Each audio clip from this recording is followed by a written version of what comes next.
കോഴിക്കോട്ട് നിന്ന് ഒരു അപകട വാർത്ത വരുന്നുണ്ട്. കോഴിക്കോട് കാൽനട യാത്രക്കാർക്കിടയിലേക്ക് കാർ ഇടിച്ചു കയറി ഒരാൾ മരിച്ചു.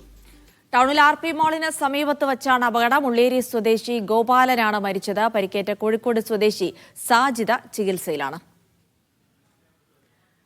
അനീസലി വിശദാംശങ്ങൾ നൽകും. അനീസലി, എങ്ങനെയാണ് ഈ കാറ് കാൽനട യാത്രക്കാർക്കിടയിലേക്ക് പഞ്ഞു കയറിയത്? എങ്ങനെയായിരുന്നു അപകടം സംഭവിച്ചത്?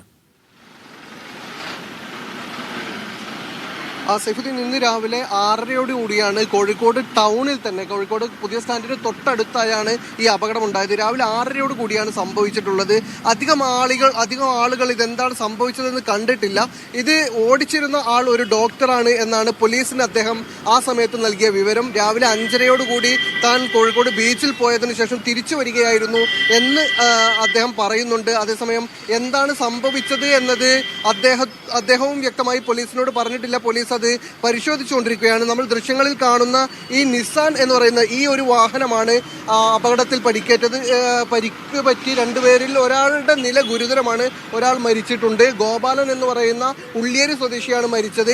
സാജിദ എന്ന് പറയുന്ന കൊയിലാണ്ട് സ്വദേശി ഇപ്പോൾ ചികിത്സയിലാണ്. അവർക്ക് പരിക്ക് അല്പം ഗുരുതരമാണ് എന്നാണ് ആശുപത്രിയിൽ നിന്ന് അറിയിക്കുന്നത്. ഈ വാഹനം 2 കാൽനട യാത്രക്കാർക്കിടയിലേക്ക് ഇടിച്ചു കയറുകയായിരുന്നു. അതോടൊപ്പം തന്നെ ഈ വാഹനത്തിൽ നല്ല പരിക്ക് കാണുന്നുണ്ട്. അത് എന്താണ് സംഭവിച്ചത് എന്നത് പോലീസ് നൽകുന്ന വിശദീകരണം, ഡിവൈഡറിലേക്ക് ഈ വാഹനം അതിനുശേഷം ഇടിച്ചു കയറി എന്നാണ്. നിയന്ത്രണം നഷ്ടപ്പെട്ടിട്ടുണ്ട് വാഹനത്തിന്. പക്ഷെ അതെന്താണ് സംഭവിച്ചത്, അദ്ദേഹം ഉറങ്ങിപ്പോയതാണോ എന്നത് സംബന്ധിച്ച് വ്യക്തതയില്ല ഈ ഘട്ടത്തിൽ.